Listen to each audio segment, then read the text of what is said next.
She trembled beneath cold raindrops on empty pavement until strangers knocked and offered her a home again. Maria pressed her back against the alley's brick wall, clutching the eviction notice so tightly her fingernails cut half-moons into her palms. The paper had arrived that morning, its official letterhead and stamped signature turning her stomach to stone. 48 hours to vacate. 48 hours before everything I've built disappears. Rain seeped through her thin jacket, plastering cotton to skin as afternoon light drained from a sky the color of bruises. The landlord's footsteps had echoed up the stairwell an hour ago, his voice a hammer against her locked door. Maria had frozen mid-breath, not daring to move as doorknobs rattled, and threats filtered through the crack beneath her door. "I know you're in there. You can't hide forever." She'd watched his shadow shift beneath the door, listened to his labored breathing, felt her heart battering against her ribs until his footsteps finally retreated down the hallway. Only then had she gathered her most precious possessions, her mother's faded photograph, her work permit, $300 in cash, and slipped them into a plastic bag wrapped inside another, knotted against the coming rain. Water coursed down the alley in rivulets now, finding paths of least resistance between cracked concrete and decades of urban wear. Maria pulled her hood tighter, squinting through sheets of rain toward the street. Every passing car sent her shrinking deeper into shadow, each splash of tires through puddles spiking her pulse. If he finds me, if he forces me out completely, where will I go? The city sprawled endlessly beyond this neighborhood, a maze of streets where her accent marked her as outsider, where shelters required documentation she feared sharing, where safety felt as distant as the home country she'd fled 3 years ago. The broken lock on her apartment door had been the first wound. She'd returned from her cleaning job 2 nights ago to find splintered wood around the jamb, the mechanism hanging askew from stripped screws. Inside, nothing taken, she had nothing worth stealing, but the violation lingered like smoke, impossible to wave away. When she'd called the landlord, his response cut deeper than the break-in: "Fix it yourself, or get out. I've got 10 people waiting for your unit who won't cause problems." She'd cobbled together a temporary solution with chain and wire, knowing it wouldn't last, knowing he'd been looking for any excuse since her last late payment. Rain seeped into her shoes now, the cheap canvas offering no resistance to the deepening puddles. Maria shifted her weight, wincing as cold water squelched between her toes. Night was falling fast, streetlights flickering to life along the main road, casting elongated shadows that seemed to reach for her like spectral fingers. She clutched her small bag of possessions tighter to her chest, the plastic slick against her rain-numbed fingers. The eviction notice had dissolved into pulp in her hand, but its message remained carved into her mind. "You don't belong here. You have no right to shelter." The smell of cooking drifted from nearby windows, garlic and onions, the warm scent of bread, twisting her empty stomach into knots. She hadn't eaten since morning, a hasty breakfast before her shift cleaning office buildings downtown. Her last paycheck had gone to utilities and bus fare, leaving nothing for the rent increase that had appeared without warning on her door 3 weeks ago. Market adjustments, the notice had claimed, as if the additional $200 might materialize from thin air, as if her 60-hour work weeks could stretch to 80 or 90. "I did everything right. I worked every day. I never complained." A police siren wailed in the distance, sending electric fear down her spine. Maria pushed herself away from the wall and deeper into the alley, past overflowing dumpsters and abandoned pallets stacked like forgotten monuments. The rain intensified, drumming against metal lids and plastic bags, providing cover for her movements but soaking her to the skin. Her teeth chattered in a rhythm that seemed to mock her steps. Keep moving. Find somewhere. Anywhere.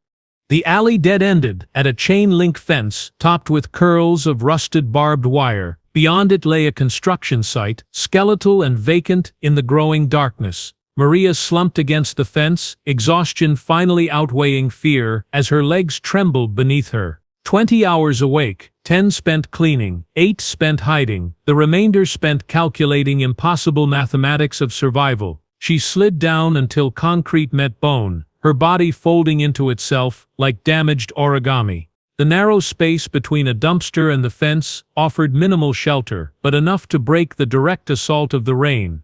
From this vantage point, she could see windows illuminated in the apartment building she'd called home for 31 months. Silhouettes moved behind curtains and blinds, families preparing dinner, children doing homework, lives unfolding in the warmth she'd been denied.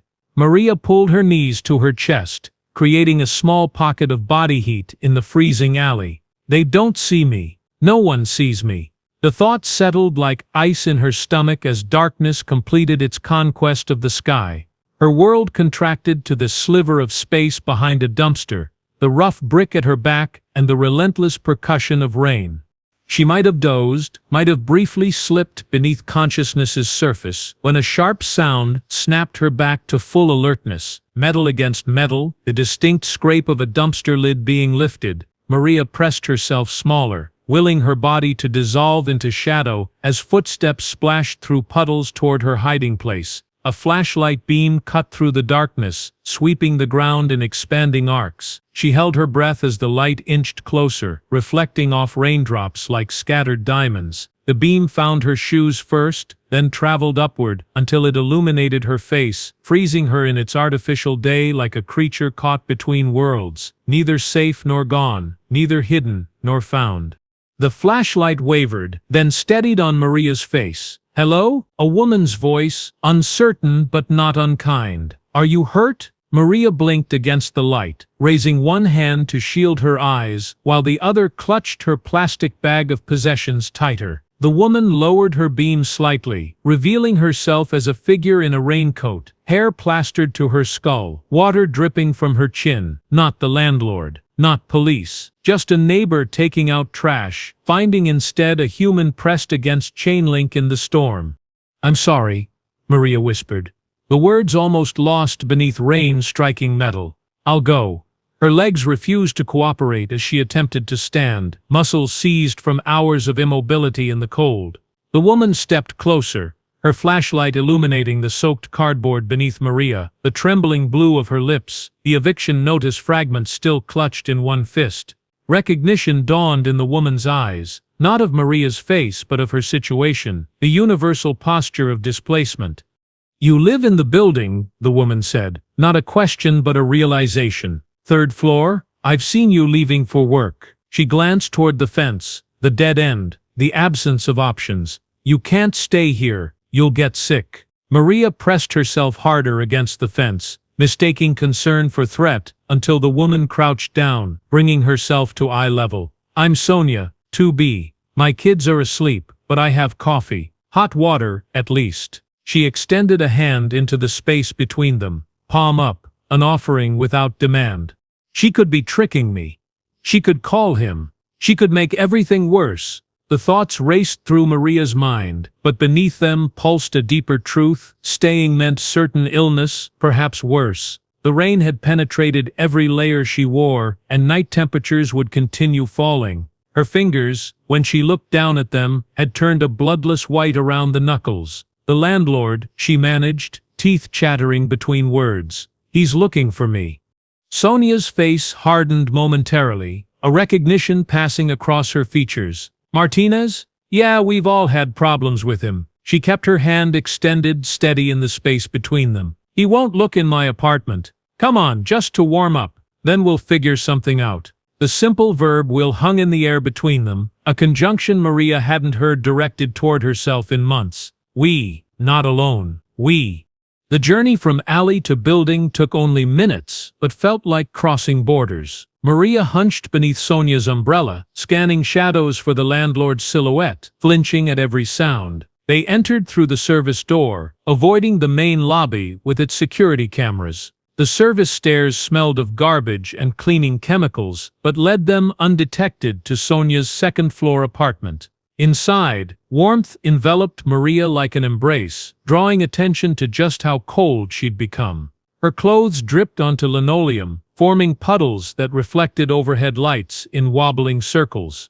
"Bathrooms there," Sonia whispered, pointing down a short hallway. "I'll get towels. My kids are sleeping, so we need to be quiet."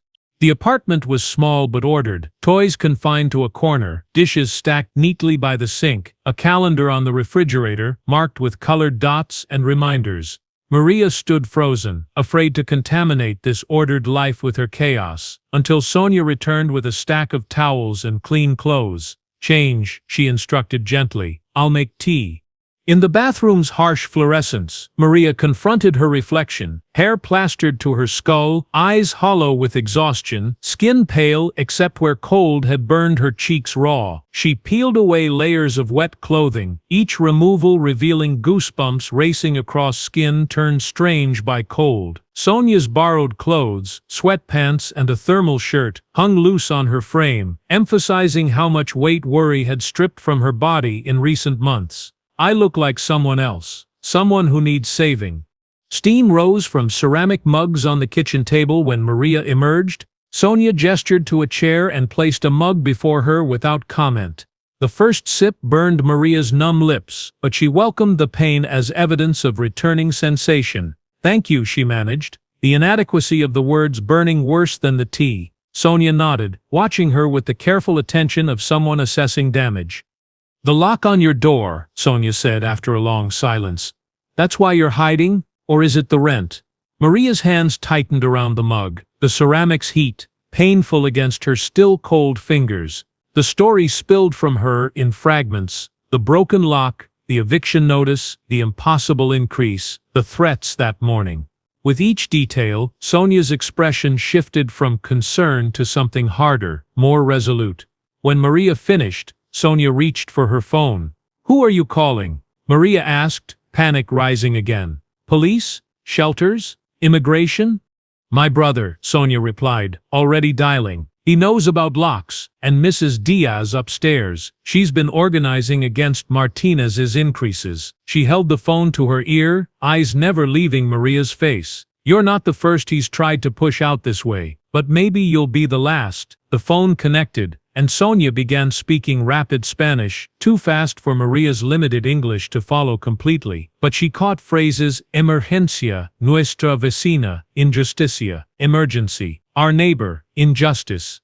While Sonia spoke, Maria's awareness expanded beyond her own fear for the first time in days. She noticed photographs on the refrigerator, Sonia with two small children, a school portrait, a family gathering. She noticed textbooks stacked on a side table, highlighted passages marking Sonia's own journey through night classes. She noticed a calendar where shifts were marked in different colors, childcare arrangements noted in margins, the choreography of a life balanced on work and hope, not so different from her own. "He's coming," Sonia said, ending the call, "and Mrs. Diaz too, just to talk tonight, to make a plan." She hesitated, then added, "You can stay here until it's safe. My couch isn't fancy, but it's dry." Before Maria could respond, a soft knock at the door sent her shrinking back toward the hallway, ready to flee again. Sonia rose, checked the peephole, then opened the door to reveal an older woman with silver-streaked hair pulled back in a tight bun. Behind her stood a man carrying a toolbox, his resemblance to Sonia marking him clearly as her brother. Both entered quickly, quietly, their eyes finding Maria with expressions not of pity, but of recognition, the shared knowledge of what it meant to stand on precarious ground in a world designed to tilt. "Martinez broke your lock?" Sonia's brother Rafael examined the photograph on Maria's phone, the splintered doorframe, the hanging mechanism. His calloused thumb swiped to see additional angles she'd captured as evidence no one had seemed interested in viewing. "This is illegal. He can't force entry, even if you're behind on rent." Mrs. Diaz nodded in agreement, her weathered hands wrapped around a mug of tea, wedding band catching light with each small movement. The four of them sat at Sonia's kitchen table, voices low to avoid waking children, a map of the building spread between them like generals planning campaign strategy. "He knows most of us won't complain," Mrs. Diaz said, her accent thicker than Maria's but her English more confident, "especially third floor, many undocumented." She tapped a finger against the map where Maria's apartment was marked with a small X. "He thinks fear keeps us separate." This time, he miscalculated. The older woman's eyes held a steely determination that reminded Maria of her grandmother, who had faced down government officials back home with the same unflinching gaze. "They are not afraid of him. they are angry instead.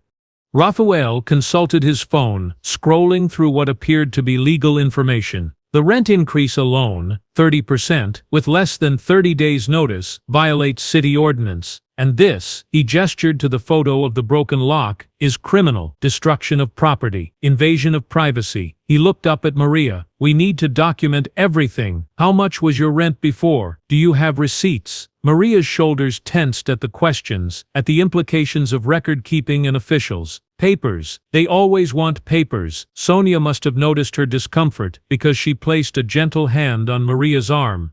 We're not reporting you to anyone, Sonia assured her. We're building a case against him, not you. Raphael works with the tenant rights group downtown. This revelation shifted something in Maria's understanding. These were not just kind neighbors, but people who understood systems, who knew how to navigate labyrinths of power she'd always avoided. Hope, fragile but persistent, uncurled in her chest like a seedling seeking light after long darkness. The plan took shape gradually, each person contributing pieces. Raphael would come tomorrow to photograph the damage properly and install a temporary lock, not perfect, but enough to secure the door until a permanent solution could be arranged. Mrs. Diaz would contact other tenants, particularly those who had experienced similar threats or illegal entries. Sonia would start a collection among neighbors and friends to cover Maria's immediate rent shortfall. People will help, she insisted, when Maria began to protest. Many have been where you are, they remember. Outside, the rain continued its relentless percussion against windows, but inside this kitchen, surrounded by strangers becoming allies, Maria felt something she hadn't experienced since crossing the border 3 years earlier, the sensation of solid ground beneath uncertain feet. They see me as worth saving, worth fighting for. The realization brought unexpected tears, which she brushed away quickly, embarrassed by this display of weakness. Mrs. Diaz noticed anyway, her hand covering Maria's with surprising warmth. We take care of our own, the older woman said simply. My first year here, I slept in a bathtub because 6 of us shared one room. Someone helped me then. Now I help you. This is how we survive. She squeezed Maria's hand once, then released it to reach for her phone. I will text my nephew now. He works security at the hospital. He will come after his shift to watch your door tonight while you sleep. Each statement delivered as fact, not offer, the decisions already made, the community already mobilizing, while Maria sat stunned by the swift reconstruction of safety she'd thought permanently dismantled. Raphael left first, promising to return at dawn with supplies.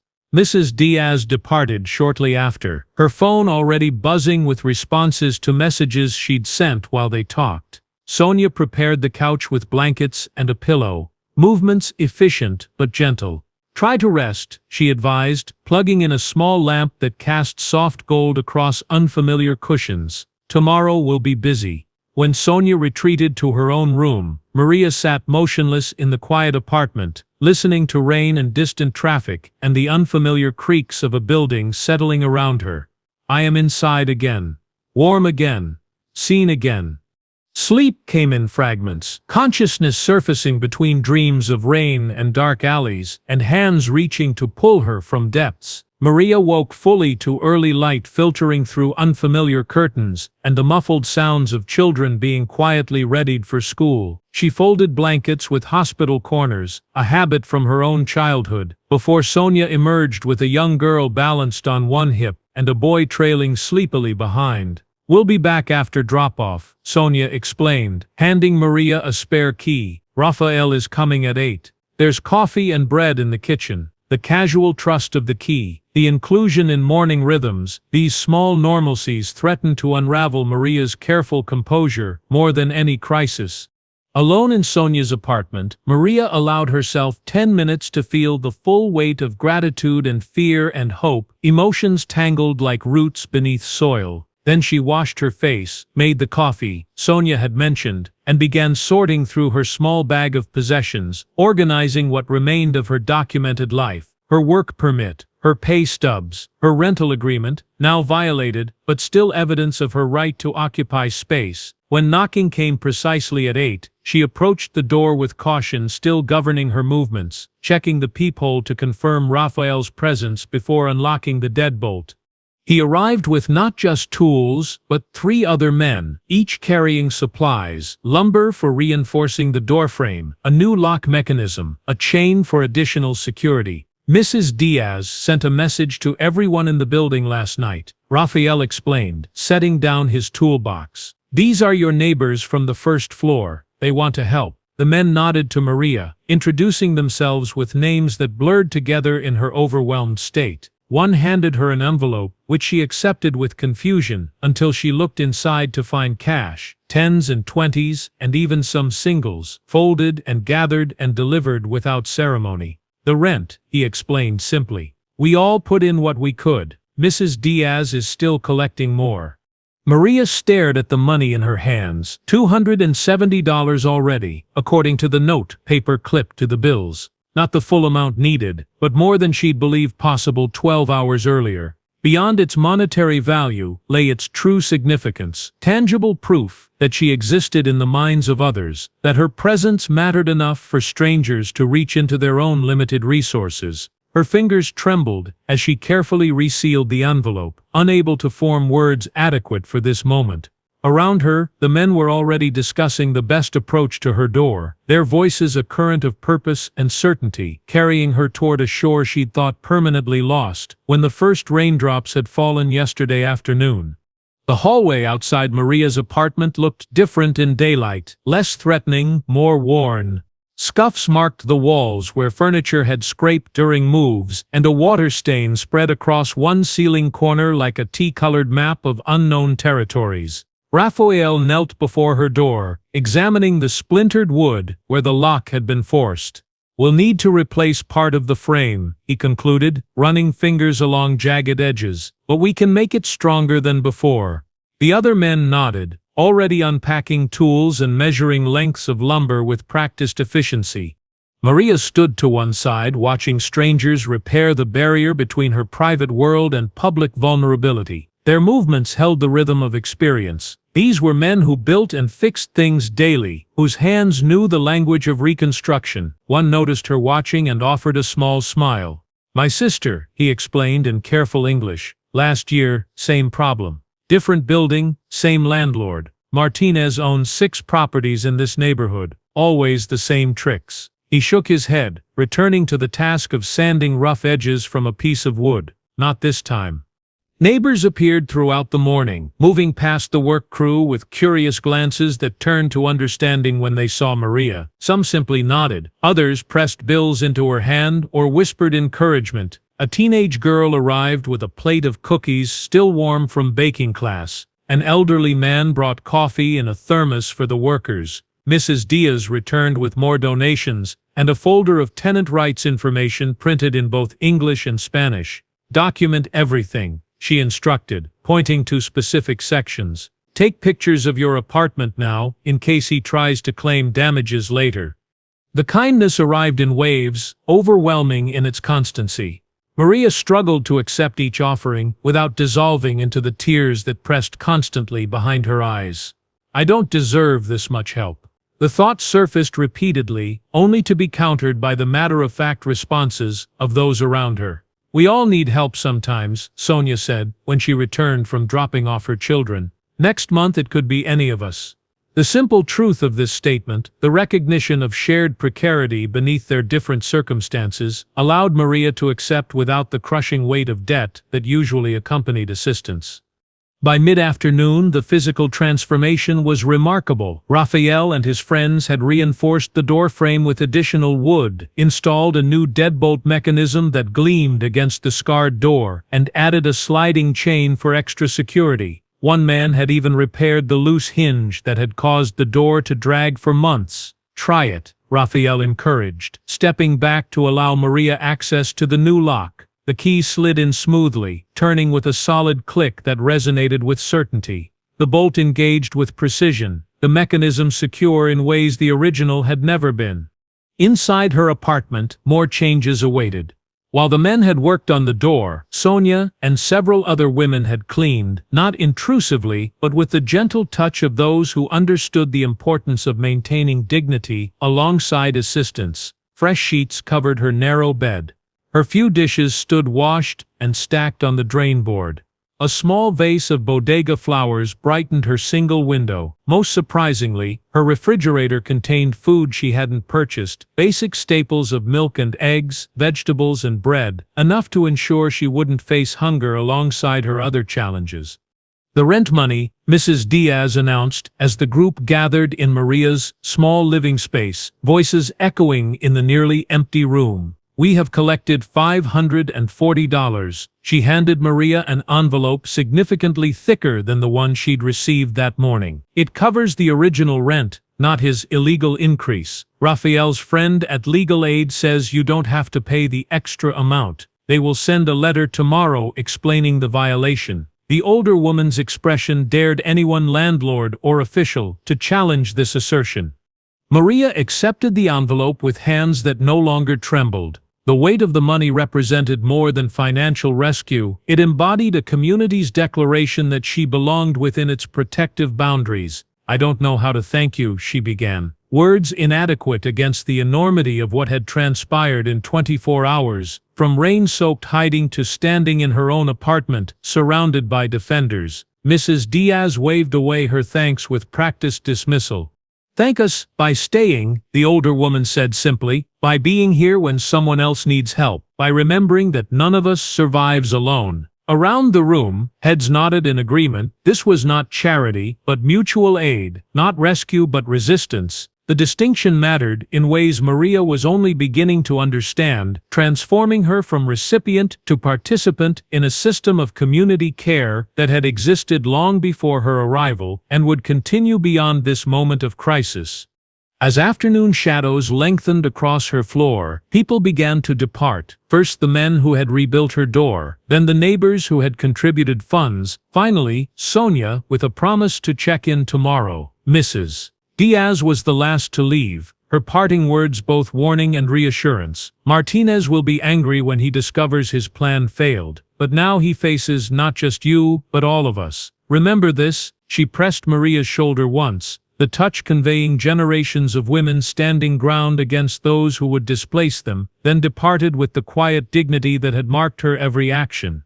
Alone in her apartment for the first time since fleeing the previous day, Maria moved through the small space, fingers trailing along surfaces that felt simultaneously familiar and transformed. The same worn furniture occupied the same positions, yet everything had changed in ways invisible to any observer.